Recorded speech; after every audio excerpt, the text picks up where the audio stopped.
நம்ம இந்த வீடியோவில் என்ன பார்க்க போறோம் அப்படின்னா, ஃபர்ஸ்ட் டெஸ்ட்ல இருக்கக்கூடிய பிப்ரவரி மந்த் கரண்ட் அஃபேர்ஸ் பத்தி பார்க்க போறோம். சரிங்களா?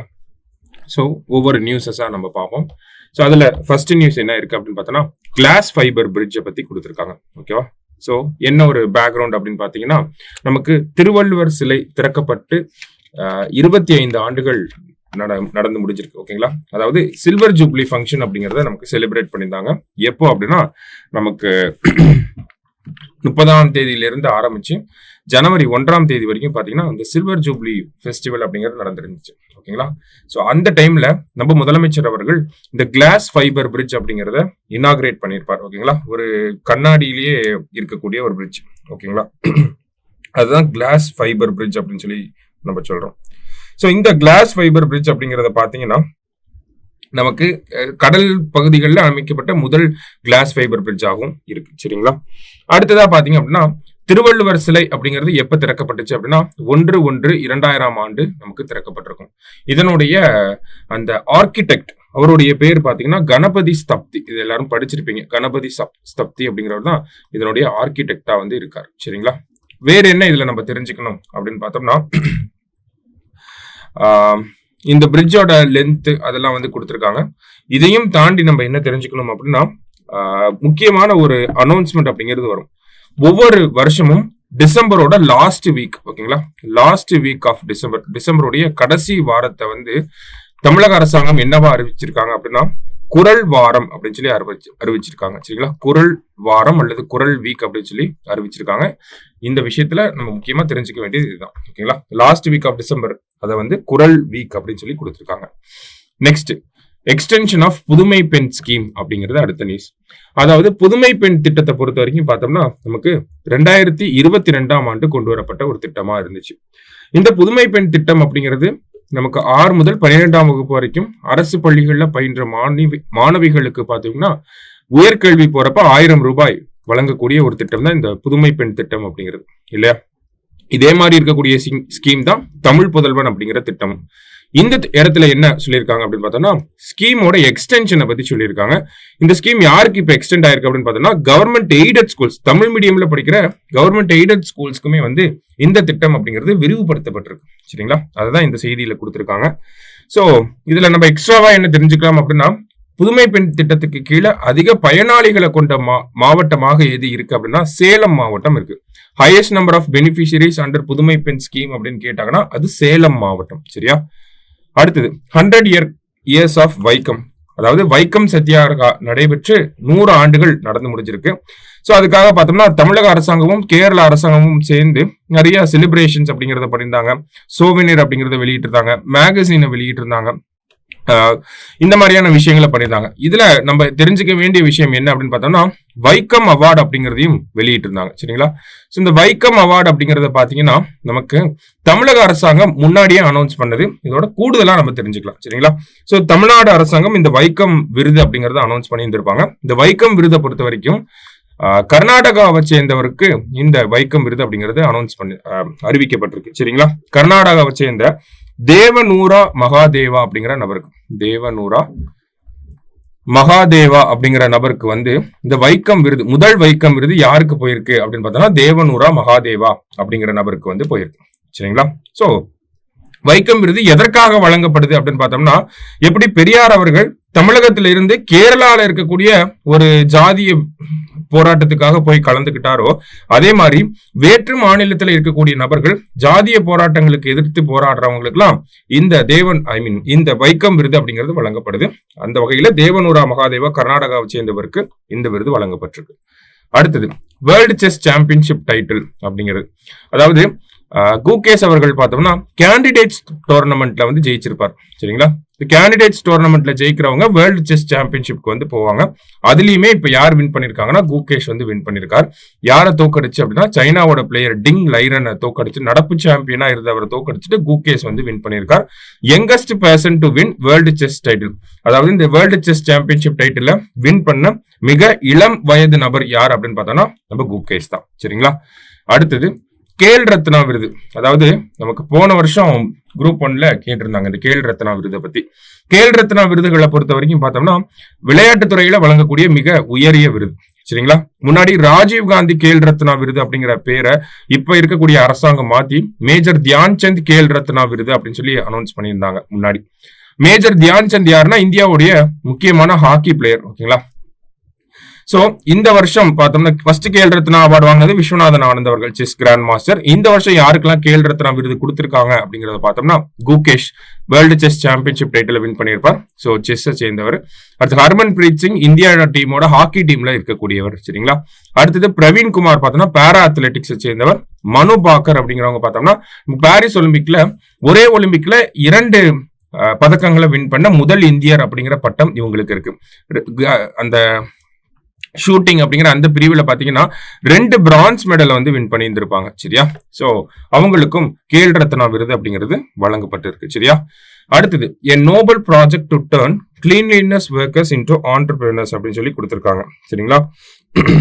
அதாவது கிளீன்லினஸ் ஒர்க்கர்ஸை வந்து ஆண்டர்பிரினர்ஸா மாற்றணும் அப்படிங்கிறது தான் இந்த திட்டம். ஸோ இந்த திட்டத்துக்கு கீழே பார்த்தோம்னா நமக்கு அண்ணல் அம்பேத்கர் பிசினஸ் சாம்பியன் ஸ்கீமுக்கு கீழே லோன்களை வந்து தராங்க. சரியா. அப்ப அந்த அண்ணல் அம்பேத்கர் திட்டத்தை பத்தி நம்ம தெரிஞ்சுக்கணும். அண்ணல் அம்பேத்கர் பிசினஸ் சாம்பியன் ஸ்கீம் ரொம்ப ரொம்ப முக்கியமான ஒரு ஸ்கீம். கண்டிப்பா இந்த தடவை எக்ஸாம்ல கேட்கறதுக்கு நிறைய வாய்ப்புகள் இருக்கு. ஏன்னா இதுக்கு முன்னாடி நடந்த பிரிலிம்ஸ்லயும் கேட்கல, குரூப் 2A மெயின்ஸ்லயும் கேட்கல, மேபி நமக்கு கேட்கறதுக்கு வாய்ப்புகள் இருக்கு. சரிங்களா. சோ எதற்காக இந்த திட்டம் அப்படின்னு பார்த்தோம்னா SC/ST வகுப்பினர் மத்தியில ஆண்டர்பிரினர்ஸை வந்து டெவலப் பண்றதுக்காக இந்த திட்டத்தை கொண்டு வந்திருக்காங்க. யாரு பண்றாங்க அப்படின்னு பார்த்தோம்னா MSME டிபார்ட்மெண்ட் தான் பண்றாங்க. இந்த திட்டத்துக்கு கீழே என்ன பண்றாங்க, இந்த ஃபீச்சர்ஸ்ல இருந்து தான் கண்டிப்பா கேள்வி வரும். சரிங்களா. கேள்வி வந்துச்சுன்னா இந்த ஃபீச்சர்ஸ்ல இருந்து தான் வரும். என்னெல்லாம் கேட்கலாம் அப்படின்னா என்னெல்லாம் கொடுத்திருக்காங்க அப்படின்னா 35% கேபிட்டல் சப்சிடி பண்றாங்க. ஓகேங்களா. சோ 35% கேபிட்டல் சப்சிடி அப்படிங்கறத கொடுக்கறாங்க. 1.5 crore. சரிங்களா. 1.4 crore கிடையாது, 1.5 crore அளவுக்கு 35% கேபிட்டல் சப்சிடி அப்படிங்கறத கொடுக்கறாங்க. அடுத்தது இன்ட்ரெஸ்ட் சப்வென்ஷன் அப்படிங்கிறது 6%. ஓகேங்களா. அதாவது நமக்கு தமிழ்ல பார்த்தோம்னா மூலதன மானியம் அப்படிங்கிறது 35%. ஓகேங்களா. அடுத்ததா பாத்தீங்கன்னா வட்டி மானியம் அப்படிங்கிறது 6%. அடுத்தது நமக்கு 2 இயர்ஸ்க்கு வந்து இன்ட்ரெஸ்ட் சப்வென்ஷன் எதுக்காக கொடுக்குறாங்கன்னா அந்த ஒர்க்கிங் கேபிட்டலுக்கு கொடுக்குறாங்க. சரியா. ஸோ இந்த 2 ஸ்டேட்மெண்ட்டையும் நல்லா பார்த்து வச்சுக்கோங்க. சரியா. இந்த திட்டத்துக்கு கீழே இருக்கக்கூடிய முக்கியமான பாயிண்ட்னா 35% கேபிட்டல் சப்சிடி, 6% இன்ட்ரெஸ்ட் சப்வென்ஷன் வந்து கொடுக்குறாங்க. சரியா. நெக்ஸ்ட் நான் முதல்வன் திட்டம். நான் முதல்வன் திட்டத்தை பத்தி எல்லாருக்குமே தெரிஞ்சிருக்கும் இல்லையா. Skill development and career guidance program இது. சரியா. ஸோ ஸ்கில் டெவலப்மெண்ட் வந்து பண்றாங்க. எதற்காக செய்தியில வந்திருக்கு அப்படின்னு பார்த்தோம்னா ஒரு 25 ஸ்டூடெண்ட் நான் முதல்வன் திட்டத்துக்கு கீழே ஸ்கவுட் அப்படிங்கிற இனிஷியேட்டிவ்க்கு கீழே லண்டன் போய் அங்க ஒரு எக்ஸ்போஷர் அப்படிங்கிறது அவங்களுக்கு கிடைச்சிருக்கும். சோ நான் முதல்வன் திட்டத்தை பொறுத்த வரைக்கும் பொதுவாகவே பார்த்தோம்னா 2022ஆம் ஆண்டு உருவாக்கப்பட்ட ஒரு திட்டம். சரிங்களா. நான் முதல்வன் திட்டத்துக்கு கீழே பார்த்தோம்னா நமக்கு காம்படிட்டிவ் எக்ஸாம்க்கான ட்ரைனிங் கொடுக்குறாங்க, ஸ்கில் டெவலப்மெண்ட் கொடுக்குறாங்க, கரியர் கைடன்ஸ் ப்ரோக்ராம் எல்லாம் இருக்கு. இந்த மாதிரி ரொம்ப காம்ப்ரிஹென்சிவா இருக்கக்கூடிய ஒரு திட்டம் தான் நான் முதல்வன் திட்டம். அடுத்ததா சானிடேஷன் ப்ராஜெக்ட் அப்படின்னு சொல்லி கொடுத்திருக்காங்க. ஓகேங்களா. சோ இந்த சானிடேஷன் ப்ராஜெக்ட் அப்படிங்கிறது 2000ஆம் ஆண்டு தொடங்கப்பட்டிருக்கும். சென்னையை வந்து ஒரு கிளீன் சிட்டியாகவும் சிங்கார சென்னையாகவும் வளர்த்து எடுக்கணும் அப்படிங்கறதா இந்த ஒரு திட்டம். அடுத்ததா பாத்தீங்க அப்படின்னா கிளீன்லினஸ் ஒர்க்கர்ஸ் டெவலப்மெண்ட் ப்ரோக்ராம் அப்படின்னு சொல்லி கொடுத்திருக்காங்க. ஸோ இந்த கிளீன்லினஸ் ப்ரமோட் பண்றதுக்காக கொண்டு வரப்பட்ட ஒரு திட்டம் 2022ஆம் ஆண்டுல. எதுக்காக செய்தியில வந்திருக்கு அப்படின்னு பார்த்தோம்னா இந்த ஸ்வச் சர்வேக்ஷன் விருதுகள் படி திருச்சி மாவட்டம் வந்து கிளீன்லினஸ் தமிழ்நாடுக்குள்ள இருக்கக்கூடிய மாவட்டங்களை வச்சு பாக்குறப்ப திருச்சி வந்து டாப் ஸ்பாட்ல வந்து இருக்கு. ஓவராலா நேஷனல் வைட்ல பாக்குறப்ப 112வது இடத்துல திருச்சி மாவட்டம் இருக்கு. சரியா. அடுத்தது மக்களை தேடி மருத்துவம். மக்களை தேடி மருத்துவம் அப்படின்னாலே முக்கியமான திட்டம் நமக்கு நான் கம்யூனிகபிள் டிசீஸை வந்து பிரிவென்ட் பண்றதுக்காக கொண்டு வரப்பட்ட ஒரு திட்டம். சரிங்களா. மக்களை தேடி மருத்துவம் அப்படின்னாலே நான் கம்யூனிகபிள் டிசீசஸ் அப்படிங்கிறது கட்டாயம் ஞாபகத்துக்கு வரணும். அதே மாதிரி 2021ஆம் ஆண்டு தொடங்கப்பட்ட ஒரு திட்டம் இது. சரிங்களா. இந்த மக்களை தேடி மருத்துவம் எங்க தொடங்கப்பட்டுச்சு அப்படின்னா கிருஷ்ணகிரியில தொடங்கப்பட்டிருக்கும். மக்களை தேடி கிருஷ்ணா போறாரு அப்படிங்கறத ஞாபகம் வச்சுக்கோங்க. எதுக்காக செய்தியில வந்திருக்கு அப்படின்னா யுனைடெட் நேஷன்ஸோட அவார்டு வந்து மக்களை தேடி மருத்துவம் திட்டத்துக்கு வழங்கப்பட்டிருக்கு. என்ன அவார்டு அப்படின்னா UNIATF அப்படிங்கிற அவார்டு. இப்படியும் கொடுக்கலாம்.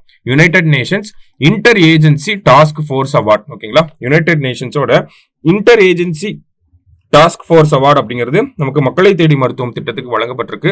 இங்கிலீஷ்லயுமே தமிழ்லயுமே இப்படியே தான் கொடுத்திருப்பாங்க. சரியா. யுனைடெட் நேஷன்ஸோட அவார்டு கிடைச்சிருக்கு. அதனால நம்ம செய்தியில பாக்குறோம். அடுத்தது டங்ஸ்டன் மைன் ஆக்ஷன் கேன்சல்ட் அப்படின்னு சொல்லி கொடுத்திருக்காங்க. அதாவது சமீபத்துல பாத்தீங்கன்னா ஒரு பிரச்சனை வந்து போயிட்டு இருந்துச்சு. என்ன அப்படின்னா நமக்கு இந்த அரிட்டாபட்டி அப்படிங்கிற பகுதி பயோடைவர்சிட்டி ஹெரிட்டேஜ் சைட்டா இருக்கு. அந்த பகுதியில டங்ஸ்டன் வந்து இருக்கிறதாக மத்திய அரசாங்கம் கண்டுபிடிச்சு அந்த பகுதியில டங்ஸ்டனை வந்து மைன் பண்ணி எடுக்கலாம் அப்படிங்கிற ஒரு அப்ரூவலை வந்து கொடுத்திருந்தாங்க. அதற்கு எதிராக தமிழக அரசாங்கம் தீர்மானங்களை நிறைவேற்றி அனுப்பியிருந்தாங்க. அதுக்கப்புறமா இந்த டங்ஸ்டனோட மைன் ஆக்ஷன் அப்படிங்கிறது கேன்சல் பண்ணிட்டாங்க. சரிங்களா? சோ இந்த இடத்துல நம்ம தெரிஞ்சுக்க வேண்டிய விஷயம் என்னன்னா, அந்த அரிட்டாப்பட்டி பயோடைவர்சிட்டி சைட் அப்படிங்கறத பத்தி கொஞ்சம் நல்லா டீப்பாவே பாத்திரலாம். சரிங்களா? 2022ஆம் ஆண்டு தான் இந்த அரிட்டாப்பட்டி அப்படிங்கிற பகுதியை வந்து பயோடைவர்சிட்டி ஹெரிட்டேஜ் சைட்டா அனௌன்ஸ் பண்றாங்க. எந்த சட்டத்துக்கு கீழே அப்படின்னு பார்த்தோம்னா, நமக்கு பயோடைவர்சிட்டி ஆக்ட் வந்து 2002ல வந்திருக்கும். இந்த சட்டத்துக்கு கீழே தான் அரிட்டாப்பட்டியை வந்து பயோடைவர்சிட்டி ஹெரிட்டேஜ் சைட் அப்படிங்கறத சொல்லியிருப்பாங்க. சரியா? சோ இந்த அரிட்டாப்பட்டியை பொறுத்த வரைக்கும் பார்த்தோம்னா ரொம்ப முக்கியமான ஒரு பகுதியா இருக்கும். ஓகேங்களா? இந்த இடத்துலதான் என்ன லேக் இருக்கு அப்படின்னு பார்த்தோம்னா, அணைக்கொண்டான் அப்படிங்கிற லேக் இருக்கு. ஓகேங்களா? அணைக்கொண்டான் லேக் அப்படிங்கிறது இந்த இடத்துலதான் இருக்கு. இந்த அணைக்கொண்டான் லேக் வந்து 16ஆம் நூற்றாண்டுல பாண்டிய மன்னர்களால கட்டப்பட்டது அப்படிங்கிற செய்தியை தமிழக அரசாங்கம் அவங்களோட செய்தி குறிப்பில வெளியிட்டு இருப்பாங்க. சரியா? அணைக்கொண்டான் லேக் அப்படிங்கிறது 16ஆம் நூற்றாண்டுல இருந்த பாண்டியர்களால கட்டப்பட்டது அப்படிங்கிறத. அது மட்டும் இல்லாம பார்த்தோம்னா ரொம்ப முக்கியமான ஸ்பீஷிஸ்லாம் இந்த இடத்துல இருக்கு. உதாரணத்துக்கு பாத்தீங்கன்னா லாகர் ஃபால்கோன் அப்படிங்கிற ஒரு ஸ்பீஷிஸ் இருக்கு. லாகர் ஃபால்கன் அப்படிங்கிற ஒரு ஸ்பீஷிஸ் இருக்கு. அடுத்ததா பாத்தீங்க அப்படின்னா நமக்கு சாஹின் ஃபால்கான் அப்படிங்கிற ஸ்பீஷிஸ் வந்து இருக்கு. லாகர் ஃபால்கான் இதெல்லாம் நோட் பண்ணி வச்சுக்கோங்க. ஷாகின் ஃபால்கான். அடுத்தது பொனிலிஸ் ஈகிள் அப்படிங்கிற பறவைகள் இனம்லாம் இந்த மலைப்பகுதிகளை சார்ந்துதான் வாழுது அப்படிங்கிறத சொல்லியிருப்பாங்க. பொனிலிஸ் ஈகிள் அப்படிங்கிற இந்த பறவை இனங்கள். அடுத்ததா பாத்தீங்க அப்படின்னா நமக்கு இந்தியன் பேங்கோலின் அப்படிங்கிற இந்த விலங்கினம், இந்தியன் பேங்கோலின் அப்படிங்கிற இந்த விலங்கினம் இங்கதான் இருக்கு. அடுத்ததா பாத்தீங்க அப்படின்னா நமக்கு ஸ்லெண்டர் லோரிஸ் அப்படிங்கிற இந்த குரங்கு வகைகளும் இங்கதான் இருக்கு அப்படிங்கறத சொல்லியிருப்பாங்க. சரியா? அது மட்டும் இல்லாம அரிட்டாப்பட்டியில நிறைய பேர்ட் ஸ்பீசிஸுமே அதிகமா இருக்கும். அதை தாண்டி வேற என்ன முக்கியமான விஷயங்கள் இந்த அரிட்டாப்பட்டியை பொறுத்த வரைக்கும் பார்த்தோம் அப்படின்னா, நமக்கு தமிழ் பிராமி கல்வெட்டுகள் அப்படிங்கிறது இந்த இடத்துல இருக்கு. அதனாலதான் இதை ஹெரிட்டேஜ் சைட்னு சொல்றதுக்கு காரணம் என்னன்னா, இதை வந்து இங்க தமிழ் பிராமி கல்வெட்டுகள் அப்படிங்கிறது அதிகமா இருக்கு. ஜெயினர்கள் அவங்களுடைய வாழ்ந்த இடங்கள் எல்லாம் இந்த இடத்துல இருக்கு. இந்த மாதிரியான காரணங்கள்னாலதான் என்ன சொல்றாங்க, 2200 ஆண்டுகளுக்கு முன்பு இருந்த அந்த குடவரை கோயில்கள்லாம் இந்த இடத்துல காணப்படுது அப்படிங்கிற காரணத்தினால்தான் இதை பயோடைவர்சிட்டி ஹெரிட்டேஜ் சைட் அப்படின்னு சொல்றாங்க. ஓகேங்களா? சோ பயோடைவர்சிட்டினா இந்த மாதிரி ஸ்பீஷிஸும் அதிகமா இருக்கு. ஹெரிட்டேஜ் வைஸ் பாக்குறப்ப இந்த மாதிரியான விஷயங்களும் அதிகமா இருக்கனாலதான் இதை பயோடைவர்சிட்டி ஹெரிட்டேஜ் சைட்னு சொல்றதுக்கு நம்ம அதனாலதான் அதை அப்படி சொல்றாங்க. சரியா?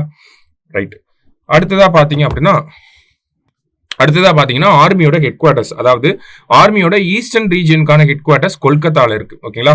அது வந்து ஃபோர்ட் வில்லியம், பிரிட்டிஷ் காலத்துல கட்டப்பட்ட ஃபோர்ட் வில்லியம் அப்படின்னு சொல்லி இவ்வளவு நாள் பேர் இருந்துச்சு.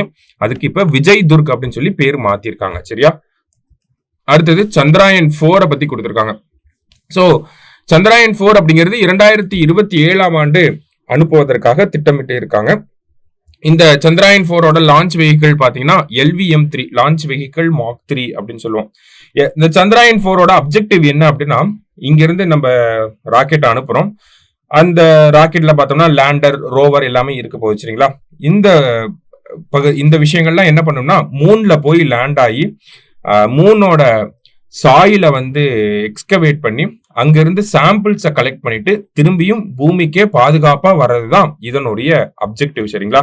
அதுதான் collect rock and soil from surface of moon and bring it back to earth for exploration அப்படின்னு சொல்லி கொடுத்திருக்காங்க. ஸோ நிலவுக்கு போயிட்டு அங்க இருக்கக்கூடிய சாம்பிள்ஸை கலெக்ட் பண்ணிட்டு திரும்பி பூமிக்கே வர்றதுதான் இந்த சந்திராயன் 4ஓட அப்ஜெக்டிவ். சரிங்களா? ஸோ இது செய்தி. இப்ப சந்திராயன் ரிலேட்டடா பாக்குறப்ப சமீபத்துலதான் சந்திராயன் 3 வந்து லான்ச் பண்ணிருப்பாங்க. 14th ஜூலை 2023ல லான்ச் பண்ணிருப்பாங்க.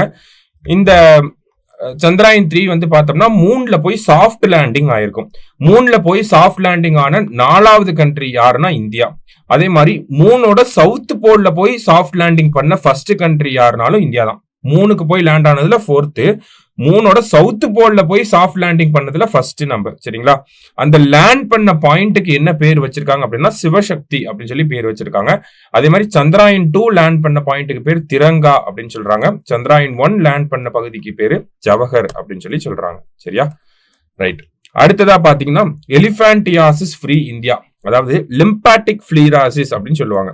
இந்த லிம்பாட்டிக் ஃபிளிராசிஸ் அப்படிங்கிறது ஒரு நெக்லெக்டட் டிராபிக்கல் டிசீஸ், NTD அப்படின்னு சொல்லுவாங்க. நெக்லெக்டட் டிராபிக்கல் டிசீஸ், டிராபிக்கல் ரீஜன்ல அதிகமா காணப்படும். தமிழ்ல பார்த்தோம்னா யானைக்கால் அப்படின்னு சொல்லுவாங்க. இந்த லிம்பாட்டிக் ஃபிளிராசிஸை 2027 ஆண்டுக்குள்ள எலிமினேட் பண்ணணும் அப்படிங்கிறது இந்தியாவோட டார்கெட்டா இருக்கு. எப்படி நம்ம டிபி எலிமினேஷன் அப்படிங்கிறது 2025 பண்ணணும்ன்றத ஒரு டார்கெட்டா வச்சிருக்கோமோ, அதே மாதிரி லிம்பாட்டிக் ஃபிளிராசிஸை 2018 எலிமினேட் பண்ணணுங்கிறது டார்கெட்டா இருந்துச்சு. இப்ப ரிவைஸ்டு டார்கெட்டா 2027 அப்படிங்கறத கொடுத்திருக்காங்க. சரியா? Next, devolution of panchayat powers அப்படின்னு கொடுத்திருக்காங்க. இது ஒரு இண்டெக்ஸ். சரிங்களா? டெவல்யூஷன் ஆஃப் பஞ்சாயத்து பவர் அப்படின்னா பஞ்சாயத்து பவர் டிஸ்ட்ரிபியூஷன் இண்டெக்ஸ் அப்படின்னு சொல்லுவாங்க. இந்த இண்டெக்ஸை ரிலீஸ் பண்றது யாருன்னா பஞ்சாயத்து ராஜ் மினிஸ்ட்ரி தான் ரிலீஸ் பண்றாங்க. இதுல தமிழ்நாடோட ரேங்க் என்னன்னா 3rd பிளேஸ்ல இருக்கும். தமிழ்நாடோட ஸ்கோர் என்ன அப்படின்னு பார்த்தோம்னா 68.38 அப்படிங்கிறது தமிழ்நாடோட ஸ்கோரா இருக்கு. சரிங்களா? தமிழ்நாடு பஞ்சாயத்தோட பவர்ஸ் சொல்லக்கூடிய ஆர்டிகல்ஸ் 243G அப்படிங்கிறது பஞ்சாயத்து, 243W அப்படிங்கிறது முனிசிபாலிட்டிக்கு வரும். சரியா? Right. 29 functional items, 18 functional items, இதெல்லாம் நம்ம பாலிட்டி சார்ந்து படிச்சிருக்கோம். Next, Tamil Nadu first in implementation of schemes in panchayat. அதாவது இந்த நியூஸோட ரிலேட் ஆனதுதான் இதுவுமே. சரிங்களா? அதுல இண்டெக்ஸ் கொடுத்துட்டாங்க. இண்டெக்ஸ்ல தமிழ்நாடு 3rd ரேங்க் அப்படின்னு சொல்றாங்க. அந்த இண்டெக்ஸ்ல ஒரு சில இண்டிகேட்டர்ஸ்ல தமிழ்நாடு நல்ல டாப் ஸ்டேட்டா வந்திருக்காங்க. உதாரணத்துக்கு பார்த்தோம்னா implementation of duties and responsibilities of panchayat. பஞ்சாயத்துக்குன்னு இருக்கக்கூடிய ரெஸ்பான்சிபிலிட்டிஸை இம்ப்ளிமெண்ட் பண்றதுல தமிழ்நாடு டாப்பா இருக்காங்க.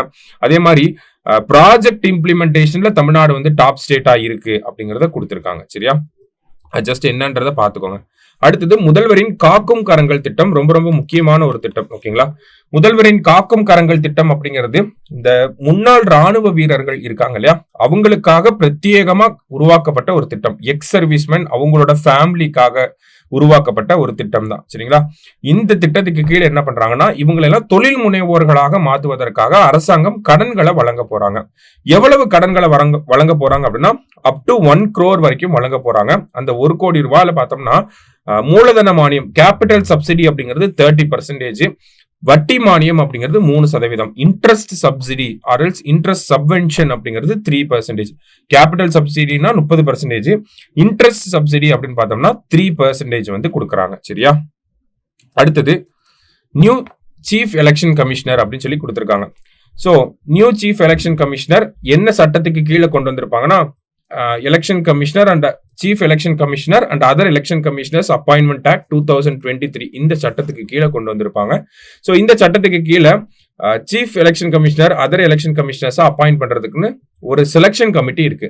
இந்த செலெக்ஷன் கமிட்டியில யாரெல்லாம் இருப்பாங்கன்னா பிரைம் மினிஸ்டர் ஹெட்டா இருப்பாரு. இந்த கமிட்டியோட ஹெட்டா பிரைம் மினிஸ்டர் இருப்பாரு. இவரை நாமினேட் பண்ணக்கூடிய ஒரு கேபினெட் மினிஸ்டர் இருப்பாரு. அது மட்டும் இல்லாம லீடர் ஆஃப் ஆப்போசிஷன் இன் லோக்சபா அவரும் இருப்பார். சரிங்களா? இவங்க 3 பேரும் சேர்ந்து தான் அப்பாயிண்ட் பண்றாங்க. இந்த சட்டம் எந்த ஆர்டிகலுக்கு கீழே வந்திருக்குன்னா ஆர்டிகல் 324 சப் கிளாஸ் 5க்கு கீழே தான் இந்த சட்டம் இயற்றப்பட்டிருக்கும். சரிங்களா? சோ அந்த சட்டத்துக்கு கீழே இந்த 3 பேரும் சேர்ந்து யாரு சீஃப் எலெக்ஷன் கமிஷனரா அப்பாயிண்ட் பண்ணிருக்காங்கன்னா ஞானேஷ் குமார் அவர்களை நமக்கு சீஃப் எலெக்ஷன் கமிஷனரா அப்பாயிண்ட் பண்ணிருக்காங்க.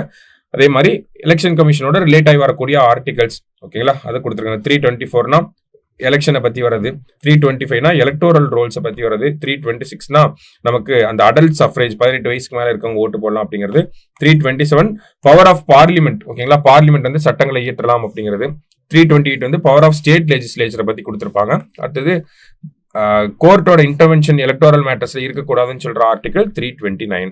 சரியா? Next principal secretary to prime minister Shaktikanta Das அப்படின்னு கொடுத்திருக்காங்க. அதாவது PK மிஸ்ரா அவர்கள் தான் பிரதமரோட பிரின்சிபல் செக்ரட்டரி. அவருக்கு கீழே இன்னொருத்தர் அப்பாயிண்ட் பண்ணிருக்காங்க. அவர் யாருன்னா செகண்ட் பிரின்சிபல் செக்ரட்டரியா இருப்பாரு சக்திகானந்த தாஸ். இவர் தான் RBIயோட 25வது சேர்பர்சனா இருந்தார். சரிங்களா? இப்ப இருக்கக்கூடிய சேர்பர்சன் யாரு அப்படின்னு பார்த்தோம்னா 26வது சேர்பர்சன். அவரை நமக்கு கொஞ்ச நாளைக்கு முன்னாடி தான் அப்பாயிண்ட் பண்ணிருந்தாங்க RBIயோட சேர்பர்சன். ஸோ அவர் பேர் என்ன அப்படின்னு பாத்தீங்கன்னா நமக்கு சஞ்சய் அப்படின்னு வரும். ஓகேங்களா? சஞ்சய் மல்ஹோத்ரா இப்ப இருக்கக்கூடிய RBI சேர்பர்சன். சரியா? அடுத்தது ஹைப்பர் லூப் டெஸ்ட் ட்ராக் அப்படிங்கறத IIT மெட்ராஸ் டெவலப் பண்ணிருக்காங்க. அதை தெரிஞ்சுக்கோங்க. ஹைப்பர் லூப்னா என்னன்னா நமக்கு ஒரு டியூபுக்குள்ள மேக்னெட்டிக் லெவிடேஷன் மூலியமா அந்த ட்ராக்ல டச் ஆகாமையே அந்த ட்ரெயின் வந்து மூவ் ஆகும். சரிங்களா? இந்த ட்ராக்ல டச் ஆகாம மூவ் ஆகிறதுனால என்ன ஆகுதுன்னா ஹை ஸ்பீட் அப்படிங்கிறது நமக்கு கிடைக்கும். ஏன்னா ஃப்ரிக்ஷன் இருக்காது, அதனால ஹை ஸ்பீட் அப்படிங்கிறது கிடைக்கும். எந்த ஒரு கொலிஷனுமே நடக்காது. ஆப்போசிட்ல வரக்கூடிய ட்ரெயின் மேல மோதுறது அந்த மாதிரிலாம் எதுவுமே நடக்காது. இந்த மாதிரி ஒரு புரோட்டோடைப்பா ஐஐடி மெட்ராஸ் டெவலப் பண்ணியிருக்காங்க அப்படிங்கிறத தெரிஞ்சுக்கோங்க. சரியா? அடுத்ததா பாத்தீங்க அப்படின்னா முதல்வர் மருந்தகம் ரொம்ப முக்கியமான ஒரு திட்டம். முதல்வர் மருந்தகம் பொறுத்த வரைக்கும் பார்த்தோம்னா நமக்கு இந்த ஜெனரிக் மெடிசின்ஸ் அப்படின்னு சொல்லுவாங்க, அதை கீட்டம். ஓகேங்களா? ஜெனரிக் மெடிசின்ஸை வந்து ரொம்ப கம்மியான விலையில அரசாங்கம் வழங்க போறாங்க. உதாரணத்துக்கு பாத்தீங்கன்னா இந்த சுகர் டேப்லெட்லாம் நார்மல் மெடிசின் மெடிக்கல்ஸ்ல பாத்தீங்கன்னா 78 ரூபாய் சம்திங் இருக்கும். இதுவே அரசாங்கம், மத்திய அரசாங்கம் வழங்கக்கூடிய ஜன் ஔஷாதி பரியோஜனா அப்படிங்கிற ஒரு மெடிக்கல் சென்டர்ஸ் இருக்கு. மோடி படம் போட்டு இருக்கணும் உங்களுக்கு. ஓகேங்களா?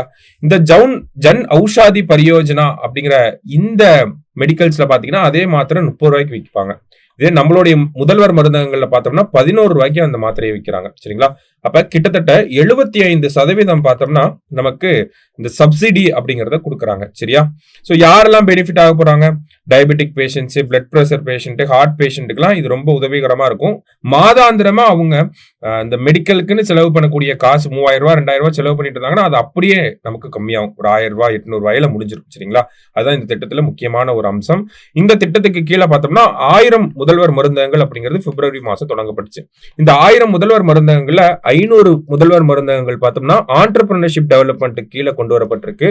இன்னொரு 500 முதல்வர் மருந்தகங்கள் பார்த்தோம்னா நமக்கு கோஆபரேட்டிவ் சொசைட்டிக்கு கீழே கொண்டு வரப்பட்டிருக்கு. சரிங்களா?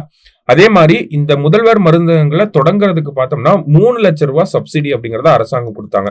3 லட்சம் ரூபாய் சப்சிடியை எப்படி கொடுத்திருப்பாங்க அப்படின்னா 1.5 லேக் 1.5 லேக்கா கொடுத்திருப்பாங்க. 1.5 லேக் 1.5 லேக் 1.5 லேக் பார்த்தோம்னா நமக்கு அமௌண்டா வந்து கொடுத்துருவாங்க. இன்னொரு 1.5 லேக் பார்த்தோம்னா இந்த மெடிக்கல்ல வைக்கக்கூடிய மருந்துகளா கொடுத்துருவாங்க. ஓகேவா? சோ அப்ப 3 லட்சம் ரூபாய் அப்படிங்கிறது நமக்கு சப்சிடி. சரியா? இந்த மாதிரியான தகவல்களை தெரிஞ்சுக்கோங்க. அடுத்தது மத்திய அரசாங்கம் நடத்துறது தான் இந்த ஜன் ஔஷாதி அப்படிங்கிறது. இது என்ன திட்டத்துக்கு கீழே வந்திருக்கும் அப்படின்னா பிரதான் மந்திரி பிஜேபி அப்படிங்கிற திட்டம். பிரதான் மந்திரி ஜன் ஔஷாதி பரியோஜனா அப்படிங்கிற திட்டத்துக்கு கீழே பிரதமருடைய மருந்தகங்கள் இருக்கு. இந்த ஜன் ஔஷாதி அதாவது நேஷனல் லெவல்ல ஜன் ஔஷாதி திவாஸ் அப்படின்னு சொல்லி ஒரு தினம் செலிப்ரேட் பண்றாங்க. ஓகேங்களா? மக்கள் மருந்தகம் தினம் அப்படின்னு சொல்லி அது என்னைக்கு அப்படின்னு பார்த்தோம்னா மார்ச் 7ஆம் தேதி மக்கள் மருந்தகம் தினமாக இருக்கு. சரியா? இதெல்லாம் தெரிஞ்சுக்கிட்டீங்கன்னா போதும். அடுத்தது தமிழ்நாடு லோக் ஆயுக்தா அப்படின்னு சொல்லி கொடுத்திருக்காங்க. சோ மத்திய அளவுல லோக்பால் லோக் ஆயுக்தா சட்டம் 2013ஆம் ஆண்டு கொண்டு வரப்பட்டிருக்கும். லோக்பால் அப்படிங்கிற அமைப்பை பொறுத்த வரைக்கும் பார்த்தோம்னா நமக்கு பிரதமர், மத்திய அரசாங்கத்துல இருக்கக்கூடிய அமைச்சர்கள், அடுத்ததா மத்திய அரசாங்க ஊழியர்கள், குரூப் ஏ ஆபீசர்ஸ் இவங்கெல்லாம் இருப்பாங்க இல்லையா? இவங்கெல்லாம் ஊழல் பண்ணாங்க அப்படின்னா நமக்கு விசாரிக்கக்கூடிய அமைப்பாக இருக்கிறது யாருன்னா லோக்பால். கரண்ட் லோக்பால் யார் அப்படின்னு பார்த்தோம்னா ஏஎம் கான்வில்கர் அப்படிங்கிறவரு நமக்கு கரண்ட் லோக்பால் தலைவராக இருக்கார். லோக்பால்னா அவர் தான். சரிங்களா? சோ இந்த லோக்பால் அமைப்பை பொறுத்த வரைக்கும் பார்த்தோம்னா அவங்களா முன் வந்து ஒரு வழக்கு எடுத்து நடத்த முடியாது. யாராவது கம்ப்ளைண்ட் பண்ணா எடுத்து அந்த வழக்கை விசாரிக்கலாம். சரிங்களா? இந்த மாதிரி எக்ஸ்டென்சிவான பவர்ஸ் உங்களுக்கு இருக்கு. அதே மாதிரி தமிழ்நாடு அரசாங்கம் லோக்பால் அப்படிங்கிறது பார்த்தோம்னா நமக்கு மாநில மத்திய அளவுல, லோக் ஆயுக்தா அப்படிங்கிறது மாநில அளவுல இருக்கக்கூடிய அமைப்பு. ஒவ்வொரு மாநிலமும் அவங்கவுங்க மாநிலத்துக்கான லோக் ஆயுக்தா சட்டத்தை வந்து போட்டிருப்பாங்க. அதுல தமிழக அரசாங்கம் தமிழ்நாடு லோக் ஆயுக்தா ஆக்ட் அப்படிங்கறத 2018 போட்டிருப்பாங்க. அந்த அமைப்பை பொறுத்த வரைக்கும் பார்த்தோம்னா ஒரு சேர்பர்சன் 4 மெம்பர்ஸ் வந்து இருப்பாங்க. அதாவது 2 ஜுடிஷியல் மெம்பர்ஸ் இருப்பாங்க, 2 நான் ஜுடிஷியல் மெம்பர்ஸ் வந்து இருப்பாங்க. சரிங்களா? சோ இவங்களை செலக்ட் பண்றதுக்குன்னு சீஃப் மினிஸ்டர், அதுக்கப்புறமா வந்து ஸ்பீக்கர், அடுத்ததா பாத்தீங்க அப்படின்னா நமக்கு லீடர் ஆஃப் ஆப்போசிஷன், இவங்கெல்லாம் சேர்ந்துதான் இந்த மெம்பர்ஸ் எல்லாம் வந்து செலக்ட் பண்றாங்க. இப்ப கரண்டா சேர்பர்சனை வந்து அப்பாயிண்ட் பண்ணிருக்காங்க. அதுதான் செய்தியோட பின்னணி. யார் அவர்கள் அப்படின்னு பார்த்தோம்னா ராஜமாணிக்கம் அவர்களை ஹெட்டா லோக் ஆயுக்தாவா அப்பாயிண்ட் பண்ணிருக்காங்க. சரியா? நெக்ஸ்ட் 18வது லோக்சபால பெண்களுடைய பிரதிநிதித்துவம் பத்தி கொடுத்திருக்காங்க. 74 பெண்கள் வந்து 543 எம்பிக்கள்ல 74 பெண் எம்பிக்கள் வந்து இருக்காங்க. இந்த ஒரு ரெப்ரசன்டேஷனை பொறுத்த வரைக்கும் பார்த்தோம்னா 17th லோக்சபால தான் இருக்கிறதுலயே அதிகமான பெண் உறுப்பினர்கள் வந்து இருந்திருப்பாங்க. 17th லோக்சபால எத்தனை அப்படின்னு பார்த்தோம்னா நம்ம ஃபர்ஸ்ட்ல இருந்தே வருவோமே. ஃபர்ஸ்ட் லோக்சபால பாத்தீங்க அப்படின்னா நமக்கு 22 பெண் எம்பிக்கள் வந்து இருந்திருப்பாங்க. 6வது லோக்சபா தான் இருக்கிறதுலே கம்மி, 19 பெண் எம்பிக்கள் மட்டும்தான் இருந்திருப்பாங்க. 17வது லோக்சபா தான் இருக்கிறதுலே அதிகம், 78 பெண் எம்பிக்கள் வந்து இருந்திருப்பாங்க. 18வது லோக்சபா கரண்ட்ல பார்த்தோம்னா 74 பெண் எம்பிக்கள் வந்து இருக்காங்க. இதுல எந்த மாநிலத்தில இருந்து ரெப்ரசன்டேஷன் அதிகமா இருக்கு அப்படின்னு பார்த்தோம்னா வெஸ்ட் பெங்கால். திரிணாமுல் காங்கிரஸ் கட்சியை சேர்ந்த 11 பெண் எம்பிக்கள் வந்து இருக்காங்க. சரியா, 42 எம்பிக்கள்ல 11 எம்பிக்கள் வந்து 11 பெண் எம்பிக்கள் வெஸ்ட் பெங்கால்ல இருந்து வந்திருக்காங்க. தமிழகத்தை பொறுத்த வரைக்கும் பார்த்தோம்னா 5 பேர் போயிருக்காங்க. இதோட ரிலேட் ஆகி வரக்கூடிய பெண்களோட பிரதிநிதித்துவம் அப்படிங்கிறது கம்மியா இருக்கு. இதை உயர்த்தணும் அப்படிங்கிறதுக்காக தான் 106th அமெண்ட்மெண்ட் ஆக்ட் கொண்டு வந்திருப்பாங்க. இந்த 106th அமெண்ட்மெண்ட் ஆக்ட் அப்படிங்கிறது பார்த்தோம்னா 33% ரிசர்வேஷனை வந்து லோக்சபாலையும் ஸ்டேட் லெஜிஸ்லேட்டிவ் அசம்பிளிலையும் நமக்கு கொடுக்குது. ஓகேங்களா, எப்போ இந்த அமெண்ட்மெண்ட் நடைமுறைக்கு வரும் அப்படின்னு பார்த்தோம்னா சென்சஸ் எடுப்பாங்க இல்லையா, அடுத்த சென்சஸ் எடுத்து அதுக்கப்புறமா தொகுதிகளை மறுசீரமைப்பு பண்ணுவாங்க, டீலிமிட்டேஷன் பண்ணுவாங்க. இந்த டீலிமிட்டேஷன்லாம் முடிஞ்சதுக்கு அப்புறமா இந்த 33% ரிசர்வேஷன் அப்படிங்கிறது நடைமுறைக்கு வரும். இந்த 33% ரிசர்வேஷனை நடைமுறைப்படுத்துறதுக்காக அரசாங்கம் 330 அமெண்ட்மெண்ட்ல 330A, 332A, 334A, அடுத்தது 239AA அப்படின்னு சொல்லக்கூடிய 4 ஆர்டிகல்ஸை வந்து அமெண்ட் பண்ணி கொண்டு வந்திருப்பாங்க. சரியா, இதெல்லாம் பேசிக்கா பேக்ரவுண்ட் இன்ஃபர்மேஷன்ஸ், இதெல்லாம் தெரிஞ்சு வச்சுக்கோங்க. சரியா, நெக்ஸ்ட் நம்பர் ஆஃப் எலிஃபேண்ட்ஸ் அப்படின்னு சொல்லி கொடுத்துருக்காங்க. ஸோ நம்பர் ஆஃப் எலிஃபேண்ட்ஸ் பார்த்தோம்னா நமக்கு தமிழகத்தை பொறுத்த வரைக்கும் 2961 எலிஃபேண்ட்ஸ் வந்து இருக்கிறதா சொல்லியிருக்காங்க. தமிழ்நாட்டில் எலிஃபென்ட் ரிசர்வ்ஸ் எங்கெல்லாம் இருக்கு அப்படிங்கிற டேட்டாவை கொடுத்துருக்காங்க. எலிஃபென்ட்னு பாக்குறப்ப நம்ம எலிஃபென்ட் காரிடார்ஸ் அப்படிங்கிறதையும் சேர்த்து பார்க்கணும். சரிங்களா, தமிழகத்தை பொறுத்த வரைக்கும் இந்த யானை வழித்தடங்கள் அப்படின்னு சொல்லுவாங்க. வழித்தடங்கள் காரிடார்ஸ்னா என்ன, எலிஃபென்ட் காரிடார்ஸ்னா என்ன, ஃபர்ஸ்ட் டெஃபினிஷன் என்ன அப்படின்னு பாத்தீங்கன்னா, அதாவது ஒரு நேரோ பேசேஜ் ஆஃப் லேண்ட். ஓகேங்களா, ரெண்டு வனப்பகுதிகளை கனெக்ட் பண்ணக்கூடிய ஒரு நேரோ பேசேஜ், அதான் எலிஃபென்ட் காரிடார் அப்படின்னு சொல்றாங்க. யானைகள் அவங்க மைக்ரேட் ஆகிறதுக்கு, நடந்து போறதுக்குலாம் யூஸ் பண்ணக்கூடிய அந்த வழித்தடம், அவ்வளவுதான். சரிங்களா, தமிழ்நாடை பொறுத்த வரைக்கும் மத்திய அரசாங்கத்தோட என்விரான்மெண்ட் மினிஸ்ட்ரி படி பாக்குறப்ப தமிழ்நாட்டுல 20 யானை வழித்தடங்கள் இருக்கு. இதுல 15 வந்து தமிழ்நாட்டுக்குள்ள இருக்கு, 5 வந்து இன்டர் ஸ்டேட். ஓகேவா, தமிழ்நாடு கேரளா, தமிழ்நாடு கர்நாடகா ஷேர் பண்ணி இருக்கக்கூடிய 5 இன்டர் ஸ்டேட் காரிடார்ஸ், மொத்தம் 20 இருக்கு. ஓகேங்களா, எலிஃபென்ட் காரிடார்ஸ் மத்திய அரசாங்கத்தோட கூற்றுப்படி 20 எலிஃபென்ட் காரிடார்ஸ் இருக்கு. அதுல 15 பார்த்தோம்னா தமிழ்நாட்டுக்குள்ளேயே இருக்கு, 5 வந்து இன்டர் ஸ்டேட் காரிடார்ஸ். தமிழ்நாடு அரசாங்கம் என்ன பண்ணிருப்பாங்க அப்படின்னா, வி நாகநாதன் அப்படிங்கிற ஒரு தலைமையில எலிஃபென்ட் காரிடார்ஸ் ஸ்டடி பண்றதுக்காக ஒரு கமிட்டி போட்டிருப்பாங்க. இந்த நாகநாதன் ஆணையம் பார்த்தோம்னா 42 காரிடார்ஸை வந்து சஜஸ்ட் பண்ணிருக்கு. சரிங்களா, இது ரிலேட்டடான நியூஸ், தெரிஞ்சு வச்சுக்கோங்க. அடுத்தது எக்ஸ்கவேஷன் இன் தமிழ்நாடு, எங்கெல்லாம் எக்ஸ்கவேஷன் நடந்துகிட்டு இருக்கு அப்படிங்கறத சொல்லியிருக்காங்க. கீழடி, வெம்பக்கோட்டை, கீழ்நமண்டி. இதுல என்ன நம்ம தெரிஞ்சுக்கணும் அப்படின்னா, கீழடினா சிவகங்கை, வேம்பக்கோட்டைனா விருதுநகர், கீழ்நமண்டி அப்படின்னா திருவண்ணாமலை, பொற்பனை கோட்டை அப்படின்னா புதுக்கோட்டை, திருமாலபுரம் அப்படின்னா தென்காசி, சென்னானூர் அப்படிங்கிறது கிருஷ்ணகிரி, கொங்கல் நகர் அப்படிங்கிறது திருப்பூர், மருங்கூர் அப்படிங்கிறது கடலூர். பட்ஜெட்ல சொல்லப்பட்ட டேட்டா தான் இது. சரிங்களா, அடுத்தது தமிழ்நாடு 3rd கிளைமேட் சம்மிட் 2025 அப்படின்னு சொல்லி கொடுத்திருக்காங்க. தமிழ்நாடு அரசாங்கம் இந்த கிளைமேட் சம்மிட் அப்படிங்கிறது முதலமைச்சர் தலைமையில இந்த சம்மிட் நடக்கும். 3வது சம்மிட் அப்படிங்கிறது நடந்து முடிஞ்சிருக்கு. அதுல பாத்தீங்கன்னா climate friendly life style book அப்படிங்கிறது லான்ச் பண்ணிருக்காங்க. அடுத்தது நியூ ராம்சார் சைட்ஸ் இன் தமிழ்நாடு 2025. சோ நமக்கு ராம்சார் சைட்டை பொறுத்த வரைக்கும் பார்த்தோம்னா ராம்சார் கன்வென்ஷனுக்கு கீழே இந்த ராம்சார் சைட் எல்லாம் வருது. சோ ராம்சார் கன்வென்ஷன் பாக்குறப்ப 1971 இந்த ராம்சார் கன்வென்ஷன் அப்படிங்கிறது வந்திருக்கும். அதுக்கு கீழே ராம்சார் சைட் அப்படிங்கறதுலாம் இருக்கு. தமிழ்நாடு இந்தியாவில மொத்தம் பார்த்தோம்னா 89 ராம்சார் சைட் இருக்கு. அதுல இந்தியாவிலேயே அதிகமா பார்த்தோம்னா தமிழ்நாட்டுல தான் 20 ராம்சார் சைட் வந்து இருக்கு. தமிழ்நாட்டிலேயே அதிகமா எங்க இருக்கு அப்படின்னு பார்த்தோம்னா ராமநாதபுரத்துல.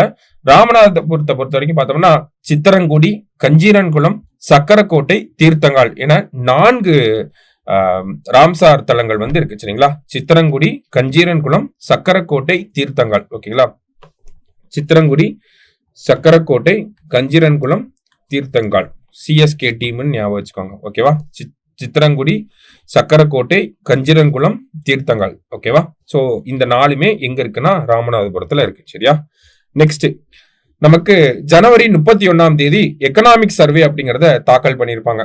இந்த எக்கனாமிக் சர்வேவை யார் ப்ரிப்பேர் பண்ணிருப்பாங்கன்னா பிரின்சிபல் எக்கனாமிக் அட்வைசர் ஆனந்த நாகேஸ்வரன் அவர்கள் தான் இந்த ரிப்போர்ட்டை வந்து டெவலப் பண்ணிருப்பாரு.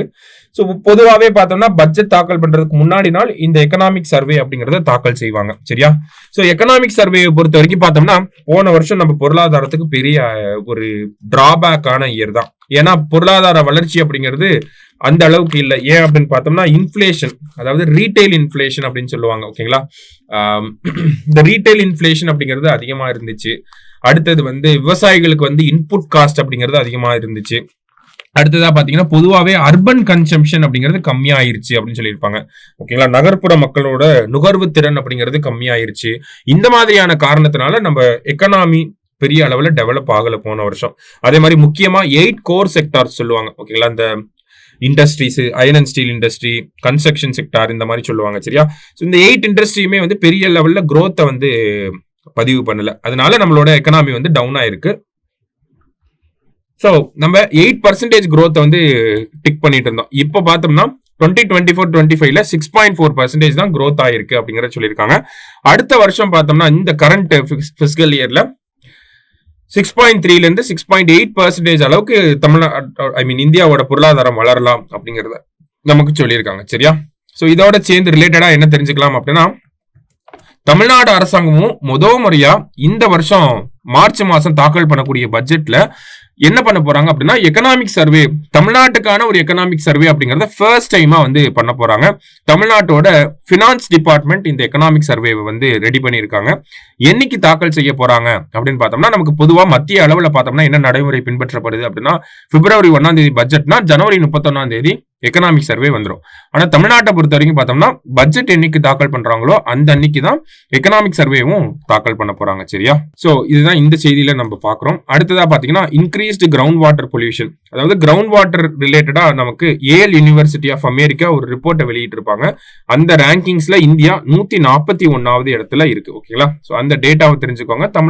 தமிழ்நாடும் சரி, இந்தியால நிறைய இடத்துல பார்த்தோம்னா கிரவுண்ட் வாட்டர்ல நைட்ரேட் இன்ஃபில்ட்ரேஷன் அதிகமா இருக்கு, யுரேனியம் இன்ஃபில்ட்ரேஷன் அப்படிங்கிறதும் அதிகமா இருக்கு. ஓகேங்களா, நைட்ரேட் கண்டென்ட் வந்து கிரவுண்ட் வாட்டர்ல அதிகமா இருக்கு, யுரேனியம் கண்டென்ட்டுமே கிரவுண்ட் வாட்டர்ல அதிகமா இருக்கு அப்படிங்கறத சொல்லியிருக்காங்க.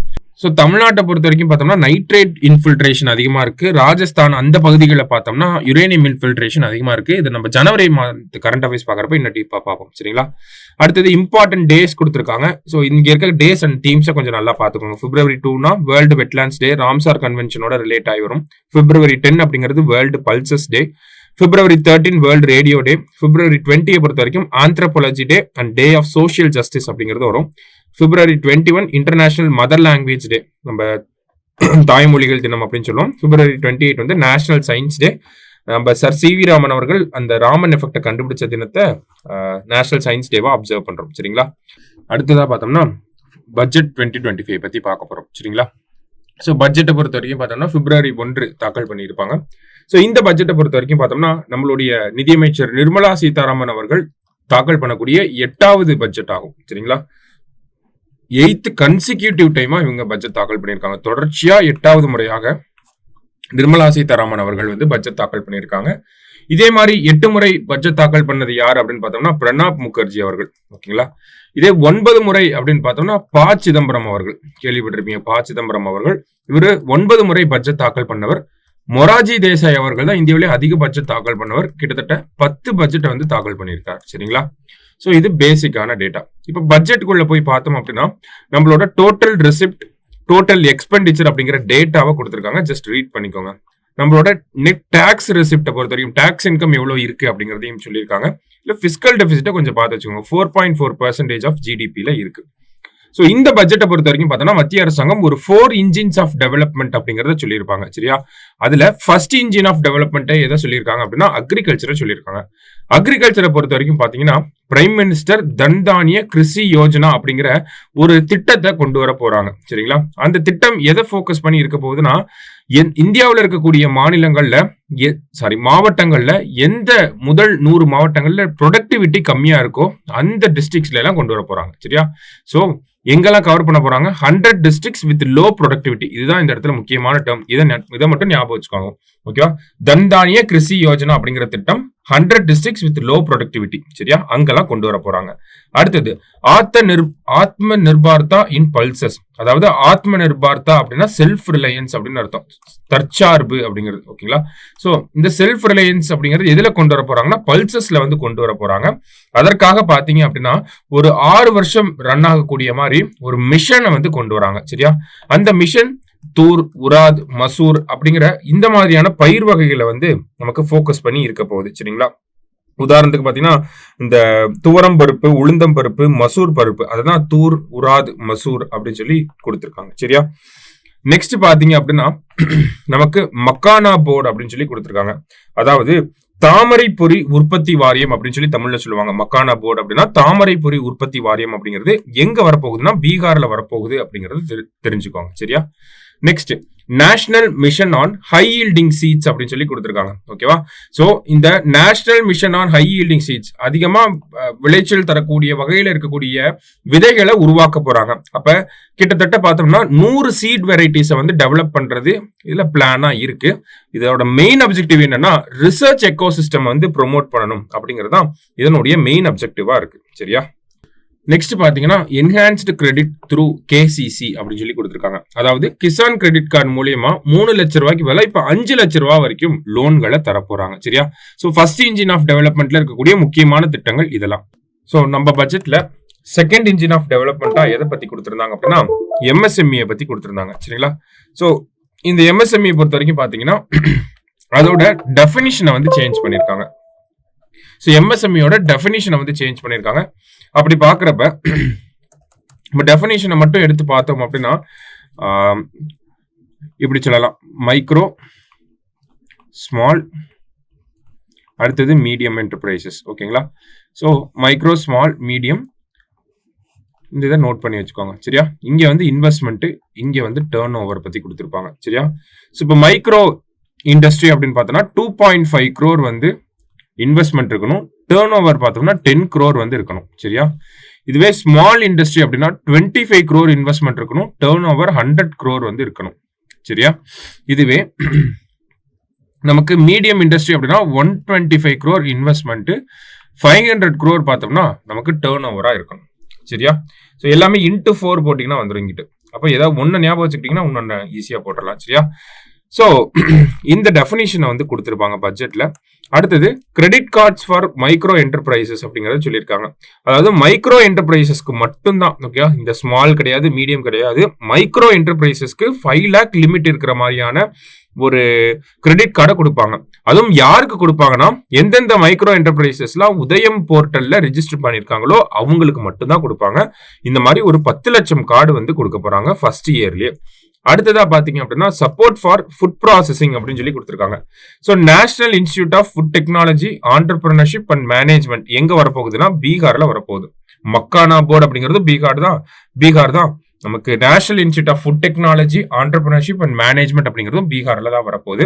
அடுத்தது மேக் இன் இந்தியா திட்டம் வந்து நமக்கு 10 வருஷம் ஆயிடுச்சு. சரிங்களா? ஸோ இந்த மேக் இன் இந்தியா திட்டத்தை இன்னும் துரிதப்படுத்துறதுக்காக நேஷனல் மேனுஃபேக்சரிங் மிஷன் அப்படிங்கறத கொண்டு வந்திருக்காங்க. சரியா? இதெல்லாமே அறிவிப்புகள் தான். இந்த திட்டங்கள் இனிமேல் தான் செயல்படுத்தப்படும். சரியா? அடுத்தது தேர்ட் இன்ஜினா பாத்தீங்கன்னா டெவலப்மெண்ட் அப்படிங்கறத ஃபோக்கஸ் பண்ணிருக்காங்க. அதாவது investment as the third engine of development அப்படிங்கறத ஃபோக்கஸ் பண்ணிருக்காங்க.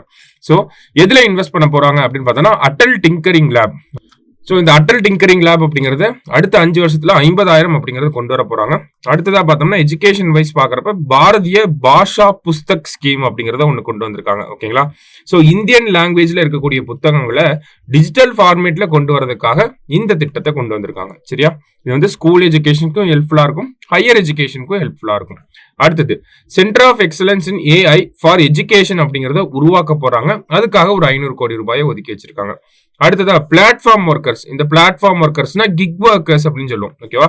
கிக் ஒர்க்கர்ஸ்னா யாரு? ஸ்விக்கி, ஜொமேட்டோ இந்த மாதிரி டெலிவரி பார்ட்னர்ஸ் எல்லாம் இருக்காங்க இல்லையா, அவங்கள தான் நம்ம kick workers R platform workers அப்படின்னு சொல்லி சொல்லுவோம்.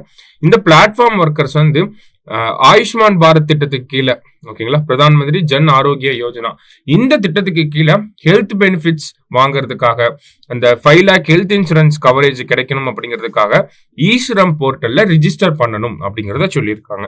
நெக்ஸ்ட் பாத்தீங்க அப்படின்னா ஜல்ஜீவன் மிஷனை 2028ஆம் ஆண்டு வரைக்கும் எக்ஸ்டெண்ட் பண்ணிருக்காங்க. சரியா? வேற என்னெல்லாம் இருக்கு அப்படின்னு பார்த்தோம்னா நியூக்ளியர் எனர்ஜி மிஷன். இது ரொம்ப ரொம்ப முக்கியமா இருக்கு.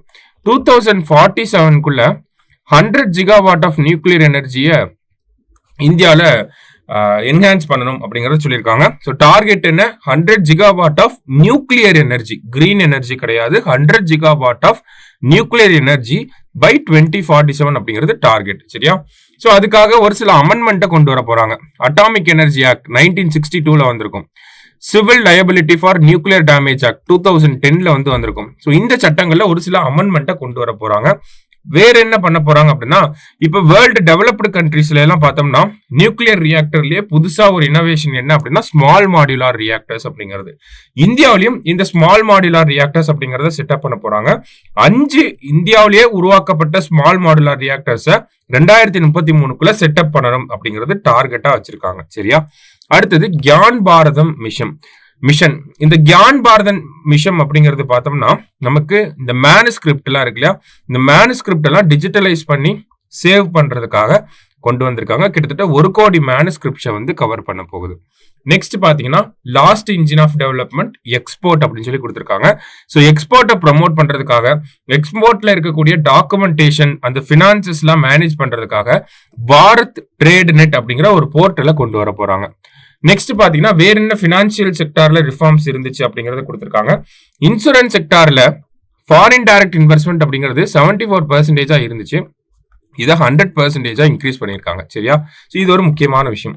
அடுத்ததா லாஸ்டா பாத்தீங்க அப்படின்னா டைரக்ட் டாக்ஸஸ்ல ஒரு சில விஷயங்களை மாத்திருக்காங்க.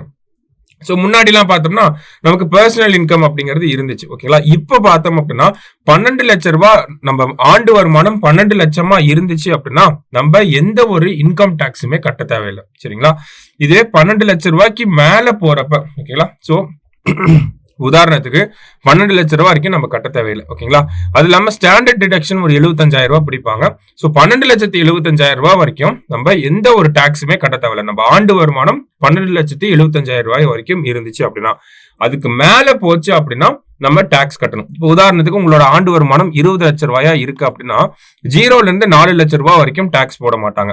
4ல இருந்து 8 லட்சம் ரூபாய் வரைக்கும் 5%, 8ல இருந்து 12 லட்சம் ரூபாய் வரைக்கும் 10%, 12ல இருந்து 16 லட்சம் ரூபாய் வரைக்கும் பார்த்தோம்னா 15%, 16ல இருந்து 20 லட்சம் ரூபாய் வரைக்கும்னா 20%, 20ல இருந்து 24 லட்சம் ரூபாய் அப்படின்னா 25%, அபவ் 24 லேக் அப்படின்னா 30% உங்களுக்கு டாக்ஸ் போடுவாங்க. சரியா? அப்ப நமக்கு 12 லட்சம் ரூபாய் அது இல்லாம ஒரு 75,000, ஸோ 12,75,000 வரைக்கும் எந்த ஒரு டாக்ஸும் கட்ட தேவையில்ல. அதுக்கு மேல போச்சுன்னா அந்த ருப்பிக்கு பேஸ் பண்ண மாதிரி இந்த ஸ்லாப்ல நமக்கு டாக்ஸேஷன் வந்து போட போறாங்க. சரியா? ஸோ நம்ம பட்ஜெட்லயும் இதெல்லாம் தான் முக்கியமான விஷயங்கள் சொல்லப்பட்டுச்சு. கோர் பாயிண்ட் தான் நம்ம இந்த இடத்துல பிரசன்ட் பண்ணியிருக்கோம். சரியா? ஸோ இதை நீங்க நல்லா பார்த்துட்டு வந்தாலே போதும். ஸோ கரண்ட் அஃபேர்ஸ் ஃபுல்லா நம்ம டிஸ்கஸ் பண்ணியிருக்கோம். இதே மாதிரி நெக்ஸ்ட் டெஸ்ட் வீடியோல மீட் பண்ணலாம். தேங்க்யூ. சுரேஷ் IAS அகாடமி, வெற்றியின் முகவரி.